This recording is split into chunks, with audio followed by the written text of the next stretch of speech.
Hello guys, welcome to our channel. This is Teja. ప్రస్తుతం మనతో పాటు సీనియర్ జర్నలిస్ట్ తాము బాలాజీ గారు. నమస్తే సార్. నమస్తే. సో కోడికత్తి శ్రీను కేసు విషయంలో హైకోర్టు జగన్మోహన్ రెడ్డి గారికి ఒక షాక్ ఇచ్చిందనే విషయం వెలుగులోకి వచ్చింది. ఆ కేసు ఎంతవరకు విచారణకు వచ్చింది, ఆ కేసు విషయాలు ఏంటి? ఈ మంత్ 18th నుంచి జునపల్లి శ్రీనివాస్ విశాఖ జైల్లో నిరాహార దీక్ష చేస్తున్నాడు. సో అతనికి మద్దతుగా వాళ్ళ అమ్మ సావిత్రి, తర్వాత వాళ్ళ బ్రదర్ సుబ్బరాజు ఇద్దరు కూడా విజయవాడలో దీక్ష స్టార్ట్ చేశారు. వీళ్ళకి మద్దతుగా సమతా సైనిక్ దళ్ గట్టిగా నిలిచినట్టుగా అర్థమవుతుంది. సో అయితే నిన్న దాన్ని విరమించారు. వాళ్ళ ఇద్దరిని సండే అరెస్ట్ చేసి హాస్పిటల్కి తరలించారు పోలీసులు నిరాహార దీక్ష నుంచి. ఎవరు? ఈ సావిత్రమ్మ అండ్ సుబ్బరాజుని. ఓకే. వాళ్ళ హాస్పిటల్లో కూడా నిరాహార దీక్ష స్టార్ట్ చేస్తుంటే కొంతమంది సిపిఐ లీడర్స్, రామకృష్ణ ఇలాంటి వాళ్ళంతా వెళ్ళి, లేదు మీరు ఆపండి, మనం ఏదో ఒకటి చేద్దామని చెప్పి ఆపిచ్చారు. వాళ్ళకి లెమన్ జ్యూస్ అది తాగిచ్చారు. సో ఈ విషయం అక్కడ విశాఖ జైల్లో ఈ విషయాన్ని ఆ అబ్బాయికి చెప్పి, మీ వాళ్ళు ఇక్కడ ఆపారు, తర్వాత సమతా సైనిక దళ వాళ్ళు ఈ కేసుని టేకప్ చేస్తున్నారు, నువ్వు ఇక్కడ నిరాహార దీక్ష ఆపు అని చెప్పి అతనికి చెప్పించి అక్కడ కూడా ఆపేశారు. అయితే ఈ కాంటెక్స్ట్లో సమతా సైనిక దళ రాష్ట్ర అధ్యక్షుడు, హైకోర్టు అడ్వకేట్ పాలెట్ మహేష్ నిన్న అత్యవసరంగా ఒక పిటిషన్ వేశాడు హైకోర్టులో. అదేంటంటే బెయిల్ పిటిషన్. జునపల్లి శ్రీనివాస్కి బెయిల్ ఇవ్వాలి, అర్జెంటుగా దీన్ని విచారించాలన్నప్పుడు జస్టిస్ దుర్గాప్రసాద్ దాన్ని ఈరోజు విచారణకు స్వీకరిస్తామని చెప్పారు. ఈరోజు ఈవినింగ్ లోపల దాని మీద ఒక నిర్ణయం వచ్చే అవకాశం ఉంది. ఏదేమైనా ఇది కొద్దిగా జగన్కి ఇబ్బందికరమైన అంశంగా చెప్పుకోవచ్చు. ఎందుకంటే దీన్ని ఒకసారి మనం బ్రీఫ్గా హిస్టరీ చెప్పుకుంటే దీని పరిస్థితి ఏంటనేది మనకి అర్థమవుతుంది.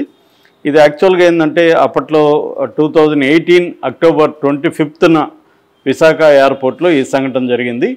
అప్పుడు విజయనగరంలో పాదయాత్ర చేస్తున్నాడు. 294వ రోజు పాదయాత్ర ముగించుకొని తనకి ఫ్రైడే ఇక్కడ హైదరాబాద్ కోర్టులో తనకు వాయిదా ఉంది. అందుకని ఎవ్రీ ఫ్రైడే వస్తుంటాడనమాట. అలాగే ఆ రోజు కూడా ఎయిర్పోర్ట్కి వచ్చాడు. ఫ్లైట్ కోసం వెయిట్ చేస్తూ లౌంజ్లో ఉన్నాడు. అప్పుడు ఈ జునపల్లి శ్రీనివాస్ అనే అబ్బాయి వచ్చి, సార్ నేను మీతో సెల్ఫీ తీసుకుంటాను అని చెప్పి, మీరు 160 సీట్లు గెలుస్తారు సార్ అని చెప్తూ సెల్ఫీ తీసుకున్నట్టు దగ్గరికి వచ్చి కుడి జోబిలో నుంచి ఈ కత్తి తీసి ఆయన్ని మెడ దగ్గర పొడవబోతే తను సడన్గా ఇట్లా పెట్టినప్పుడు భుజానికి అది తగిలింది. సో తగిలిన తర్వాత జగన్ ఇమ్మీడియట్గా అక్కడ ఉన్న సెక్యూరిటీ సిబ్బంది అతన్ని అదుపులోకి తీసుకున్నారు. అతనికి అక్కడ ఫస్ట్ ఎయిడ్ చేశారు. దాని తర్వాత అక్కడ ఎయిర్పోర్ట్ అథారిటీ పోలీస్ స్టేషన్లో ఆయన కేసు పెట్టి తను హైదరాబాద్కి వచ్చేసి ఇక్కడ హాస్పిటల్లో జాయిన్ అయ్యాడు జగన్. సో ఇది జరిగిన తర్వాత అప్పుడు తెలుగుదేశం గవర్నమెంట్ ఉంది కాబట్టి అప్పుడు డీజీపీ ఆర్పి ఠాకూర్ ఉన్నాడు. సో ఆయన దీన్ని సీరియస్గా తీసుకొని విచారణకి ఆదేశించారు. ఈ లోపల ఎయిర్పోర్ట్ అథారిటీ రికమెండ్ చేసింది ఎన్ఐఏకి, so national investigating agency. So అది రంగంలోకి దిగింది. 2019 జనవరి 1న వాళ్ళు కేసు టేకప్ చేశారు. అయితే ఇతన్ని అరెస్ట్ చేసినప్పుడు జునపల్లి శ్రీనివాస్ని మే 28న అతనికి బెయిల్ వచ్చింది. 2019 మే 28న బెయిల్ వచ్చింది. బట్ అతను మళ్ళీ ఎన్ఐఏ కోర్టుకి వెళ్ళింది బెయిల్ క్యాన్సిల్ చేయమని. ఎందుకంటే ఇతన్ని మేము విచారించాల్సిన అవసరం ఉంది, బెయిల్ క్యాన్సిల్ చేయమంటే ఆగస్టు 13న బెయిల్ క్యాన్సిల్ అయ్యి మళ్ళీ అతను జైలుకి వెళ్ళాడు, రాజమండ్రి జైలుకి. ఇది ఎన్ఐఏకి ఇతను వాంగ్మూలం కూడా ఇచ్చాడు కంప్లీట్గా. ఈ అబ్బాయి, నేను చంపాలని ట్రై చేయలేదు, నేను ముందే స్టెరిలైజ్ చేశాను, ఆయన గెలవాలని సింపతి వస్తుందని చేశానని చెప్పినాడని చెప్తున్నారు. కానీ ఆ అబ్బాయి తర్వాత ఏమో దాన్ని మార్చాడు. నేను అలా సింపతి కోసం చేయలేదు, నేను ఆయన అభిమానిని నేను చెప్పలేదని మళ్ళీ అన్నాడు. ఇలా అబ్బాయి కాంట్రాడిక్టరీ స్టేట్మెంట్స్ ఇచ్చాడని చెప్తున్నారు. ఏదేమైనా దీన్ని వైసీపీ వాళ్ళు ఏం చెప్తున్నారంటే, ఈ అబ్బాయి అక్కడ ఫేజన్ ఫుడ్స్ అనే ఒక రెస్టారెంట్లో పనిచేస్తున్నాడు. ఎయిర్పోర్ట్లో ఒక రెస్టారెంట్ ఉంది, దాని ఓనర్ విష్ణువర్ధన్ చౌదరి అతను లోకేష్కు చాలా క్లోజు. ఈవెన్ 2014లో గాజువాక నుంచి ఎంపీ సీటుగా కూడా అతను ట్రై చేశాడు. అతను ఈ కాంట్రాక్ట్ తెచ్చుకున్నది కూడా 2017లో అశోక్ గజపతిరాజు కేంద్ర విమానయాన శాఖ మంత్రిగా ఉన్నప్పుడే ఇది తెచ్చుకున్నాడు. కాబట్టి ఇది ఒక ప్లాన్డ్గానే చేశారని చెప్తున్నారు. అట్లాగే 9 నెలల ముందే ఈ సంఘటన జరిగిన 9 నెలలకు ముందు 2018 జనవరి 30న యలమంచిలికి చెందిన టీడీపీ నాయకుడు సుందరపు విజయ్ కుమార్ రికమెండేషన్ మేరకు ఈ అబ్బాయి అక్కడ జాయిన్ అయినట్టుగా చెబుతున్నారు. ఎవరు? జొన్నపల్లి శ్రీనివాస్.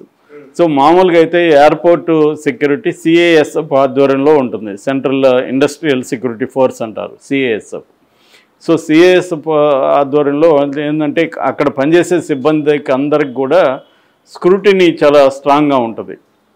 వాళ్ళ బ్యాక్గ్రౌండ్, వాళ్ళు ఎవరు, వాళ్ళ మీద ఏమైనా కేసులు ఉన్నాయా, ఇవన్నీ స్క్రూటినీ చేసినాకనే పర్మిషన్ ఇస్తారు. అట్లాగా లోకల్ పోలీస్ స్టేషన్లో నో అబ్జెక్షన్ సర్టిఫికేట్ తెచ్చుకోవాలి ఎవరు జాబ్ చేయాలన్నా కూడా ఎయిర్పోర్ట్లో. అట్లాగే ఈ అబ్బాయికి తానేలంక వీళ్ళది. తానేలంకకి చెందిన ఈ జొన్నపల్లి శ్రీనివాస్ ఇక్కడ జాయిన్ వచ్చినప్పుడు ముమ్మడివరం పిఎస్లో ఈ హర్షవర్ధన్ రెడ్డి వెళ్ళి నో అబ్జెక్షన్ సర్టిఫికేట్ తెచ్చాడు అనేది వైసీపీ ఆరోపణ. అందులో నిజమంత అనేది తెలీదు. ఏదేమైనా వీళ్ళు చెప్పేది ఏంటంటే ఇది కుట్రపూరితంగా ముందే తెలుగుదేశం వాళ్ళు ఇతన్ని ఇక్కడ పెట్టి ప్లాన్డ్గానే ఇచ్చేశారు. లేకపోతే ఈ కోడికి పందాలకు కట్టే కత్తి ఇతని దగ్గరికి ఎలా వచ్చింది, అతను ఎన్ఐఏ ఇన్వెస్టిగేషన్లో కూడా తేలింది అంటే అతను చంపాలనే ఉద్దేశంతోనే ఈ అటాక్ చేశాడనేది ఎన్ఐఏ కూడా చెబుతుంది. కాకపోతే ఎన్ఐఏ చెప్పేది ఇంకోటి ఏంటంటే దీని వెనక కుట్ర అని వైసీపీ చెప్తుంది. ఎన్ఐఏ కుట్ర అయితే ఏమీ లేదు, ఇతనే వాలంటరీగా చంపాలనుకున్నాడు. మోటివ్ ఏందనేది ఇంకా ఎస్టాబ్లిష్ కావాల క్లియర్గా, ఇతను ఎందుకు చంపాలనుకున్నాడు అనేది. అతను చెప్తున్నాడని లేదా వాళ్ళ మదర్ కానీ వాళ్ళ బ్రదర్ చెప్తున్నది ఏమంటే ఇతను చిన్నప్పటి నుంచి కూడా వైసీపీ అభిమాని, జగన్ అభిమాని. సో జగన్ గెలుస్తాడని అటాక్ చేస్తే ఆయనకి సింపతి వస్తుందనే చేశాడు అనేది అంటున్నారు. మరి జగన్ గెలుస్తాడు కాబట్టి హత్య ప్రయత్నం చేస్తే మనం జైలుకి పోతామని అబ్బాయికి తెలియదా, మరి ఎందుకు చేశాడు? ఇట్లాంటి అనేక ప్రశ్నలకి సమాధానాలు లేవు క్లియర్గా. సో ఏదేమైనా ఇతను 2019 ఆగస్టు 13 నుంచి జైల్లో ఉన్నాడు. అంటే 5 years దాటిపోయింది. నిజానికి ఈ కేసులో శిక్ష పడినా కూడా 5 ఏళ్ళ నుంచి 7 ఏళ్ళ వరకు పడే అవకాశం ఉంది. మ్యాక్సిమం అంటే 10 years, అంతకంటే ఎక్కువ పడదు. ఎందుకంటే అటెంప్ట్ మర్డర్ కేసు ఇది. సో ఇటువంటి కేసులో ఎందుకు ఇంత జాప్యం జరుగుతుంది? అబ్బాయికి బెయిల్ ఇచ్చేసి ట్రయల్ జరపచ్చు. కాకపోతే ఒకటేం చెప్తున్నారంటే ఎన్ఐఏ కోర్టుల్లో స్ట్రిక్ట్గా ఉంటాయి. ఎన్ఐఏ కోర్టుల్లో బెయిల్ రావడం అంత కష్టము. ఎన్ఐఏ కోర్టులు ఏంటంటే విక్టిమ్ వచ్చి ఖచ్చితంగా చెప్పాలి. అంటే బాధితుడు ఇక్కడ జగన్ వచ్చి వాంగ్మూలం ఇవ్వాలి. వాంగ్మూలం ఇచ్చినాకనే బెయిల్ మీద డిస్కషన్స్ ఉంటాయి ఎన్ఐఏ కోర్టులో అందుకనే ఎన్ఐఏ కోర్టు కాబట్టే ఇతనికి బెయిల్ రాలేదనేది ఒక వాదం ఉంది. కానీ ఇక్కడ ఎన్ఐఏ కోర్టు అయినా సిబిఐ కోర్టు అయినా ఏ కోర్టులైనా ఒక రూల్ ఆఫ్ లా అనేది ఉంటుంది. ఇండియా ఉండాలి. అంటే చట్టం అందరికీ సమానమే. చట్టం సమానమైనప్పుడు ఇతను ఏం నేరం చేశాడు? ఒక హత్యాయత్నం చేశాడు. హత్యాయత్నానికి 5 ఏళ్ల పాటు బెయిల్ రాకుండా ఉండడం అనేది చాలా అరుదు. ఎందుకంటే పైగా బెయిల్ ఎందుకు ఇవ్వరు? మామూలుగా సాక్ష్యాధారాలని తారుమారు చేస్తాడని, సాక్షుల్ని బెదిరిస్తాడు లేదా ప్రలోభాలకు గురి చేస్తాడని. మూడో అంశం ఫ్లైట్ రిస్క్ అంటారు, విదేశాలకు పారిపోతాడని. ఈ 3 చేసే శక్తి సామర్థ్యాలు ఈ అబ్బాయికి లేదు. ఈ అబ్బాయి తానేలంకకి చెందిన ఒక పేద దళిత అబ్బాయి. సో ఈ అబ్బాయికి ఏ రకమైన సాక్ష్యాధారాలని తారుమారు చేసే శక్తి లేదు, సాక్షులను బెదిరించే శక్తి లేదు, తర్వాత ఏమో విదేశాలకు పారిపోయే పరిస్థితి కూడా లేదు. 3 లేనప్పుడు బెయిల్ ఎందుకు ఇవ్వలేదు అనేది పెద్ద ప్రశ్న. ఎందుకంటే సుప్రీంకోర్టు అనేక సార్లు ఏం చెప్పిందంటే bail is the rule, jail is the exception అని చెప్పింది. అంటే ఎవరికైనా కూడా బెయిల్ ఇవ్వడం అనేది రూల్గా పెట్టుకోవాలి, బెయిల్ ఇవ్వకుండా సంవత్సరాల తరబడి పెట్టొద్దు అని సుప్రీంకోర్టు అనేకసార్లు చెప్పింది. కానీ దీన్ని వందలాది కేసుల్లో లేదా వేలాది కేసుల్లో, ఇంకా చెప్పాలంటే లక్షలాది కేసుల్లో కోర్టులు ఫాలో కావట్లేదు. ఎందుకంటే మన జైళ్ళల్లో 5 లక్షల మంది ఖైదీలు ఉన్నారు యావరేజ్లో. అందులో 4 లక్షల మంది ఖైదీలు రిమాండ్ ప్రిజనర్సే. అంటే శిక్ష పడకుండా నిందితులుగా నేరం ఆరోపించబడిన వాళ్ళే. మరి వాళ్ళందరికీ సంవత్సరాల తరబడి నాకు తెలిసి కూడా 5 ఏళ్ళు 10 ఏళ్ళు రాని వాళ్ళు ఉన్నారు. మనకి వరవరవ లాంటి వాళ్ళు ఉన్నారు చాలామంది. సో వీళ్ళందరికీ బెయిల్స్ ఎందుకు రావట్లేదు అనేది పెద్ద ప్రశ్న. దానికి ఒక తాజా ఉదాహరణగా ఈ కేసుని చెప్పుకోవచ్చు ఒకటి. రెండవది, జగన్ వైపు నుంచి చూస్తే చాలా ఘోరమైన పరిస్థితి. ఎందుకు జగన్ వెళ్ళి వాంగ్మూలం ఇవ్వట్లేదు? ఆయన చెప్పే కారణం ఏంటంటే ముఖ్యమంత్రిగా బిజీగా ఉన్నానని. మరి ఆయన ఫంక్షన్లకు వెళ్ళట్లేదా, వేరే వాటికి వెళ్ళట్లేదా? అంత బిజీగా ఉన్నప్పుడు కనీసం నో అబ్జెక్షన్ సర్టిఫికేట్ ఇస్తే కూడా చాలు అంటున్నారు.